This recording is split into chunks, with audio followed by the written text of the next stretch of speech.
Internet service provider seperti XL, Telkomsel, dan banyak lagi, tapi decentralized. Apakah berpotensi?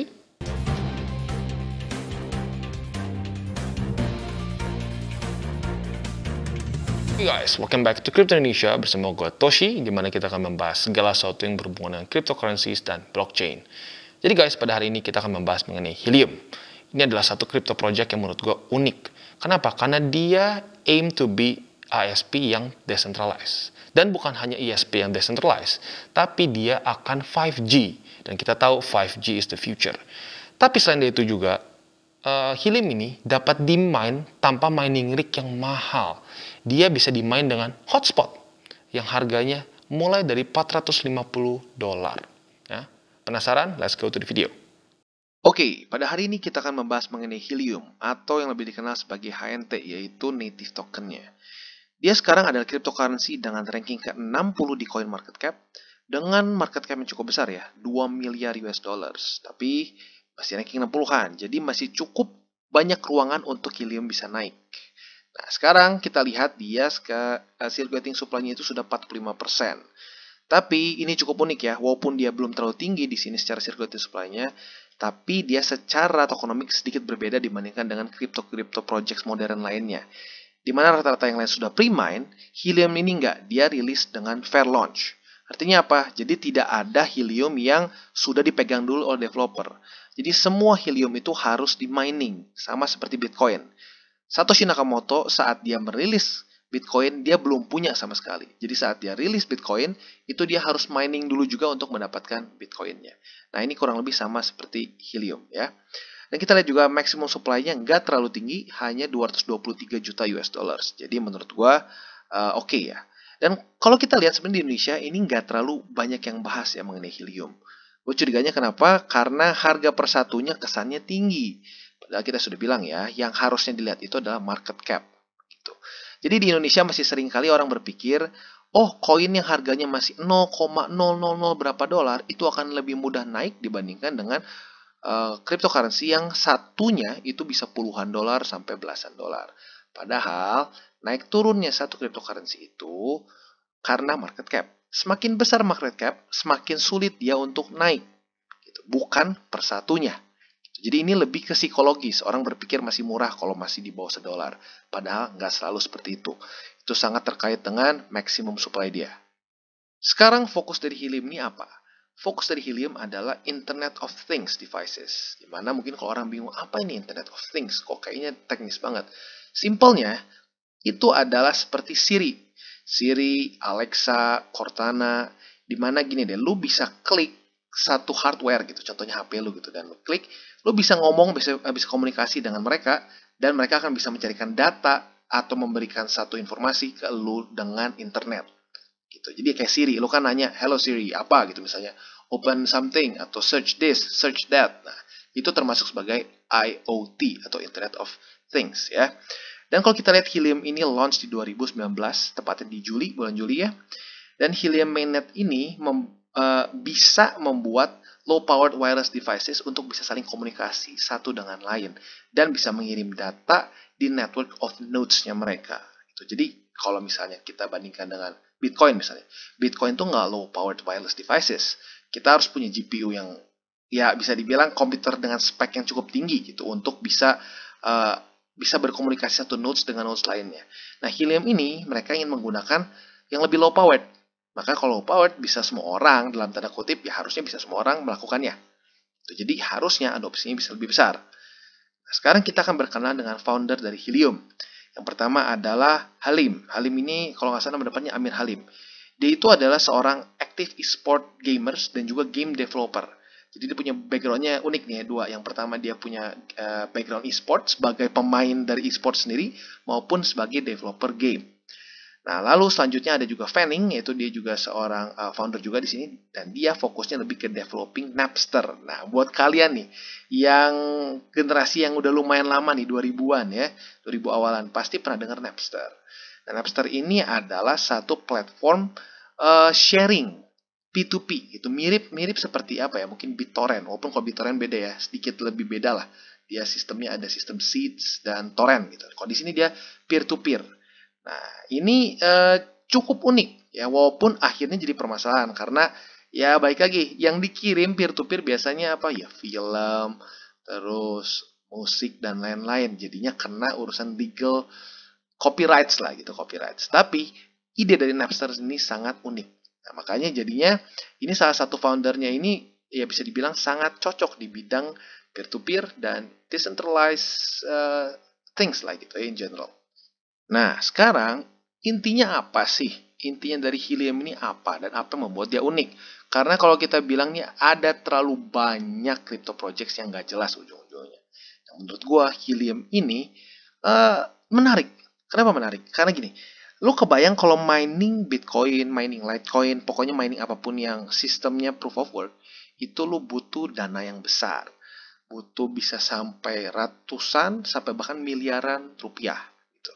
Nah, kalau di sini lu simple sekali, lu mining ini dengan sejenis wireless gateway gitu, kayak lu pakai modem lah kasarnya kalau di Indonesia itu bisa bilangnya kayak perlu pakai modem, kayak hotspot modem gitu. Tapi lu bisa mining Helium ini. Wah, kok bisa sesimpel itu? Nah, itu dia, itu yang unik dari dia. Dia bisa mining dengan hal sesimpel itu.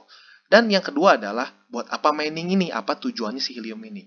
Jadi Helium ini adalah tujuannya untuk membuat seperti sistemnya ISP tapi yang decentralized. Apa itu ISP? Ya, Internet Service Provider. Contohnya apa? Telkomsel, XL, dan lain-lain. Bedanya apa? Helium dengan XL, Telkomsel, dan lain-lain.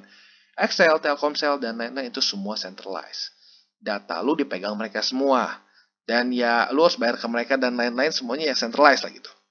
Nah di sini lu bisa melakukannya secara decentralized. Dan yang unik juga, karena sistem mereka decentralized ini, lu bisa make money dalam memberikan coverage gitu, coverage mereka. Kalau lu lihat Telkomsel, XL kan mereka harus bangun menara 4G dulu waktu zamannya itu ya. Sekarang mungkin mau 5G nanti. Harus bikin menara buat apa? Supaya orang bisa dapat sinyal XL, sinyal Telkomsel. Semakin banyak mereka punya menara itu, semakin bagus sinyal mereka di mana-mana. Nah, HNT ini lu akan mendapatkan sinyal dari mana? Dari modem yang lu punya. Nah, berarti semakin banyak yang punya modem si Helium ini, maka coverage-nya akan semakin besar. Nah, di situ yang unik. Lu akan mendapatkan sinyalnya itu dari orang-orang yang memiliki modem. Nah, jadi itu yang keren. Dan yang lebih keren lagi apa? Lu mungkin nggak sadar. Lu kadang-kadang mungkin sering lihat kenapa tiba-tiba gue bisa dikontak sama orang nih, dikasih pinjaman online lah, dikasih apa namanya tawaran kredit lah, tawaran ini, tawaran itu. Emang lu pikir dari mana datanya? Mereka dapat data ya dari salah satunya ISP, Internet Service Provider. Bisa juga dari Google dan lain-lain. Intinya perusahaan-perusahaan centralized yang punya data lu. Nah, dan data lu ini diperjualbelikan. Kalau lu menggunakan sistem decentralized seperti ini, lu bahkan nggak perlu ngasih tahu nama lu siapa, nggak perlu ngasih tahu nomor HP lu, nggak perlu ngasih tahu apa namanya rekening bank lu dan lain-lain. Jadi privacy lu sangat terjaga dan juga lu tidak terganggu. Dan kedepannya bahkan mungkin ini bisa jadi jauh lebih murah dibandingkan dengan centralized ESP. Itu jadi keunikan dari Helium. Dia ingin memakan market dari ESP yang sangat tercentralized. Gitu ya. Oke, ini adalah official website dari Helium, yaitu helium.com. Dimana lu kalau mau ingin cari atau mau research lebih dalam, lu masuk ke sini ya, jangan ke tempat lain. Nah, kita bisa lihat, seperti yang gue bilang tadi, Helium ini fokus untuk membuat satu revolusi wireless, di mana dia ingin menggantikan ESP yang sangat centralized menjadi network yang decentralized. Dan untungnya nggak cuma untuk mereka, gitu. Nah, sekarang kita bisa lihat juga seperti yang gue tadi sudah bahas sedikit di depan. Nah, jadi mereka ingin mengubah sistem mining lah gitu ya, mining walaupun tepatnya mereka nggak jadi proof of work, mereka disebutnya proof of coverage gitu ya. Nah, jadi mereka ingin mengubah mining dengan GPU yang mahal dan GPU yang bisa dibilang kurang environmentally friendly gitu ya. Dan juga kita bisa membuat network yang decentralized dengan global wireless network melalui proof of coverage mereka. Dan yang unik juga kita bisa pilih sendiri hardware mana yang ingin kita pakai gitu ya. Jadi di sini ada banyak nih nanti nih. Kita bisa lihat apa saja yang bisa kita pakai. Kita lihat di sini ya. Ada banyak. Ada banyak jenisnya. Sekarang ini ada yang mereknya Bobcat, Calchip, CloudPy, dan lain-lain ya. Kita bisa lihat nih, contohnya salah satunya. Sini ya, kalau kita mau beli ya sudah, kita tinggal beli ini. Kita order now gitu misalkan ya, ke si Bobcat ini. Dan sudah, nanti dia akan di-send ke rumah kita dan kita bisa mulai langsung mining si Helium. Jadi unik dan jauh lebih mudah dibandingkan dengan kita mining cryptocurrencies proof of work. Dan kalau kita lihat harganya, nggak terlalu mahal dibandingkan dengan mining rig untuk yang BTC, Litecoin, dan lain-lain ya. Harganya hanya $450 sampai $500. Nah, jadi, buat kalian yang tertarik ya bisa saja tinggal beli, ya terus kita tinggal pelajari secara teknisnya seperti apa. Tapi setahu gue jauh lebih mudah. Sama seperti lu memasang hotspot saja di rumah. Jadi, simple. Ya, tapi balik lagi, ini bisa profitable atau enggaknya tergantung daerah. Gitu ya. Ada yang bisa sampai sebulan $2.000, tapi ada juga di tempat-tempat lain nggak sampai setinggi itu. Jadi kalau gue pribadi sih, karena ya maksudnya, ya baik lagi tergantung modal kalian. Kalau modal kalian ratusan sampai miliaran, ya sudah beli aja langsung. Kalian bisa dapat tinggal mining aja langsung Helium. Tapi kalau misalnya kita yang mungkin secara modal terbatas, ya mungkin lebih efektif kalau langsung saja beli Helium di ya Binance, Dodex, dan lain-lain. Gitu ya. Oke, mungkin dari beberapa dari kita sudah mulai kebayang konsep seperti apa. Oke, jadi Helium ini kesannya kayak XL atau kayak Telkomsel. Tapi bedanya mereka decentralized. Tapi pertanyaannya gimana gue beli pulsanya? XL kan gue tinggal beli nih, bisa lewat BCA, bisa lewat mana. Nah kalau gini gue mau pakai nih Helium, gimana cara beli pulsanya? Nah, mungkin kepikiran seperti itu kan? Nah jadi mereka ini memiliki satu sistem yang disebut Burn and Mint Equilibrium Token Model. Itu apa? Nanti gue jelasin ya. Tapi sebelum ke situ, gue bahas dulu mengenai satu hal. HNT ini, native token dari Helium, ini tidak pre-mine. Ya, jadi nggak ada Helium yang dipegang oleh developer dulu. Gitu, nggak ada. Jadi semuanya ini fair launch. Mereka harus mining semua untuk mendapatkan Helium ini. Dan maximum supply-nya ada di 223 juta Helium. Gitu ya. Nah, kita balik lagi sekarang. Cara kerjanya gimana nih? Jadi kita harus ngerti dulu ada dua hal. Yang pertama ada Helium-nya itu sendiri atau HNT lebih tepatnya ya. Dan yang kedua ada data credits. Cara bergunanya seperti apa?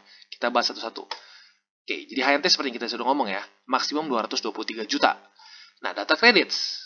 Data credits ini simpelnya adalah pulsa lu.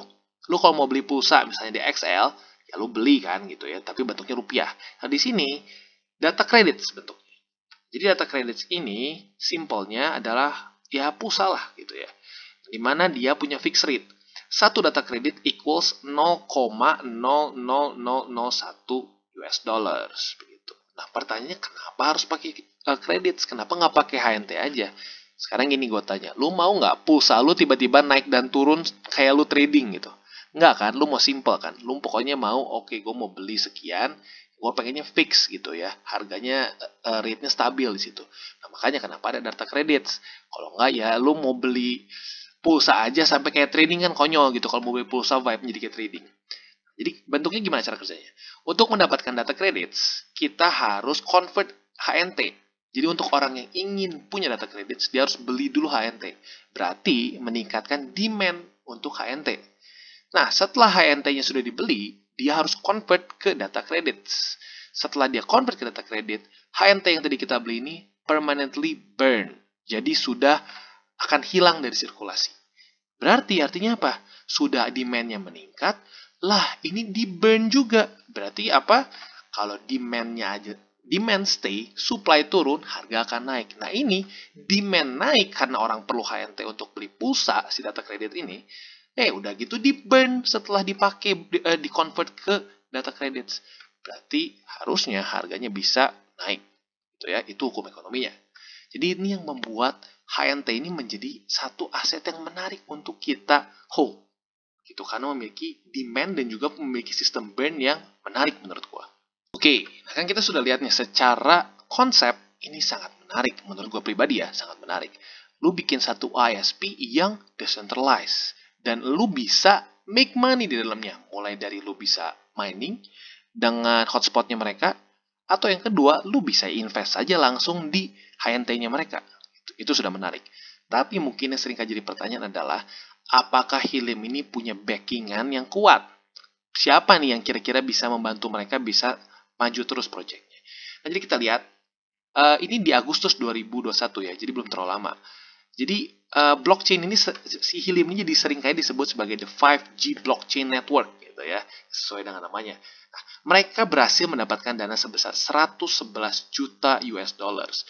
Dan ini token sale-nya ini diadakan oleh Andreessen Horowitz. Ini salah satu orang yang cukup terkenal di dunia cryptocurrencies, dan dia ini bisa dibilang seorang VC lah ya, venture capitalist di dunia cryptocurrency. Kita bisa lihat bahwa sale-nya ini centered around Helium's native token. Jadi mereka ini beli native tokennya HNT ya. Siapa saja yang beli? Ada beberapa VC firms.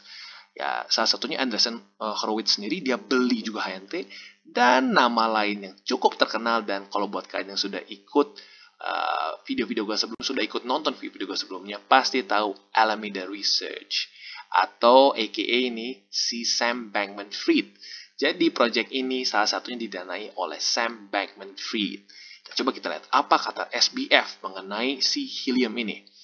Jadi kita lihat, the founder of Alameda Research, Sam Bankman-Fried, mendeskripsikan Helium sebagai satu opportunity yang sangat besar untuk membawa 5G ke masa dan juga dunia dengan bisa memperkaya quality of lives orang-orang yang ada di dalamnya. Kebayang? Wah, ini secara, kalau ngomong secara backingan, SBF, kalau lihat ya, project-project yang disentuh, project-project yang didanai oleh SBF cenderung berhasil. Apa contohnya? Solana. Waktu SBF awal-awal masuk ke situ, Solana hanya $3. Kemarin tertingginya $200. Peningkatannya ekstrim. Lalu apa lagi? Phantom. Phantom, ya, lihat sendiri sekarang price action-nya. Sekarang sedang $2, $2.20. Berarti apa? Wow, projectnya berhasil lagi. Lalu selanjutnya apa lagi? FTT atau FTX token. Ya, lu lihat sendiri deh. Dari 2021 awal ke sekarang harganya berapa. Jadi menurut gua ini bisa menjadi gini. Lu jangan sampai invest cuma gara-gara si SBF invest sih. Lu jangan sampai mikirnya gitu. Tapi ini bisa menjadi salah satu patokan lah, atau salah satu ya pegangan buat kita bahwa ngelihat, oh oke, SBF, orang yang project-project yang sama yang dia pegang berhasil, dia invest di sini. Berarti dia melihat potensi yang bagus dari Helium. Oke, selanjutnya adalah mengenai siapa yang memiliki Helium terbanyak. Ya, kalau kita lihat berdasarkan Explore Helium, ini ada rich list-nya, atau kalau di Etherscan itu top wallets lah ya. Nah, kita lihat wallets terbesar itu memiliki 7,28 juta Helium. Banyak nggak? Lumayan ya. Kita lihat sekarang circulated supply dari Helium adalah 99 juta, sekian. Biar gampang, kita anggap saja udah 100 juta ya, biar gampang hitungnya nih. Berarti kalau 100 juta, ini 7,28% ada di satu wallet. Menurut lu gimana? Besar nggak? Ya lumayan besar. Tapi apakah berbahaya gitu ya? Menurut gue pribadi sih enggak ya. Karena apalagi Helium ini juga memiliki memiliki utility gitu. Jadi untuk lu bisa memainkan network ini, atau lu mau kayak beli pulsa di sini, lu harus punya Helium. Jadi Helium ini pelan-pelan akan terbuang terus gitu ya. Jadi menurut gua not bad. Apalagi kalau kita menghitung sama maximum supply. Jadi kecil banget ya. Berarti cuma berapa persen? Kalau dihitung kasar ya anggap 4% lah mungkin. Hanya 4% dari seluruh Helium yang akan ada. Jadi not bad. Jadi bisa dibilang ini project yang ini ya, secara resiko tuh nggak besar, tapi punya potensi untuk bisa naik ke atas. Jadi lucu nih, kayak masuknya ke resikonya moderate, tapi potential gain-nya bisa besar. Jadi ini salah satu project yang lumayan exciting ya buat gua. Oke, sekarang kita akan lihat secara teknikalnya. Dimana kita lihat sekarang Helium ini sedang terjepit antara support Fibo yang warnanya biru dengan resisten Fibo yang warna merah. Kita lihat ya, harganya pun bereaksi. Nah, mungkin yang bertanya ini dari mana penarikannya ya Fibonya. Dari sini. Yang pertama adalah Fibo dari low sini ke previous high sebelumnya. Ke high yang sebelumnya ya.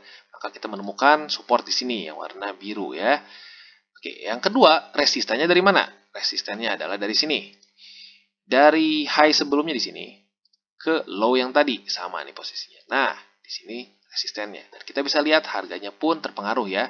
Plus juga terpengaruh juga dengan Bollinger. Jadi ada resisten yang lumayan ya. Nah, sekarang pertanyaannya kalau di forward chart, kita kapan nih bisa tambah posisi? Nah, pertimbangannya ada dua nih. Pertimbangannya adalah sekarang ada pola terlihat seperti head and shoulders di sini ya, head and shoulders. Nah, apabila ini benar-benar head and shoulders, bisa saja seperti ini. Dia akan naik ke 20 dan turun lagi. Akan ketemu support di sini. Ini salah satu, ini bisa dibilang bearish skenario-nya ya. Skenario yang bearish-nya. Nah, kalau skenario yang bullish-nya, apa yang terjadi? Apabila dia berhasil menembus EMA 20 di sini, dan menjadikannya si ini support 20 dan mantul ke atas sini. Gitu. Jadi kalau kalian yang lebih agresif, mungkin yang boleh saja sudah ambil posisi di sini. Kayak tadi gue sebenarnya udah ambil posisi di sini ya. Dihitungnya lumayan agresif sih. Tapi karena gue gue mikirnya untuk akumulasi helium ini untuk jangka panjang. Jadi ya sudah santai saja. Naikkan dia turun ya udah gue averaging lagi. Tapi buat kalian yang ingin ambil short term trade atau futures gitu yang lebih sensitif lah secara risk reward ratio, ya gue lebih saranin buat kalian tunggu dulu supaya memastikan apa ini head and shoulders atau bukan. Gitu. Jadi tunggu pantulannya ya. Itu kurang lebih untuk helium. Jadi kalian bisa ya sekarang sih sebenarnya udah telat. Bisa juga lah nunggu kalau sampai mantul lagi di 50. Bisa beli di situ. Atau kalian tunggu dulu sampai apabila ini head and shoulders. Dia turun dan mungkin mantul di daerah sini. Support di daerah 18 dolaran. 18.86 sen ya. Itu kurang lebih untuk helium secara teknikal. Oke, jadi kesimpulannya helium ini menurut gua cukup underrated ya. Apalagi di Indonesia. Nggak terlalu banyak yang bahas. Kenapa? Karena ya itu balik lagi banyak orang yang berpikir, sudah mahal harganya $20. Padahal market cap-nya baru 2 miliar US dollars dengan proyek sebesar ini dan backup dari Alameda Research ya, dimana kita tahu SBF ya. Buat yang kalian yang nggak tahu SBF, nonton video-video gue sebelumnya ya. Very interesting guy ya.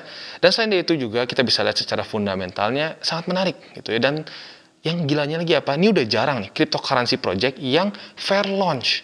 Jadi tidak ada koin yang dimiliki oleh developer. Developer pun semua harus mining.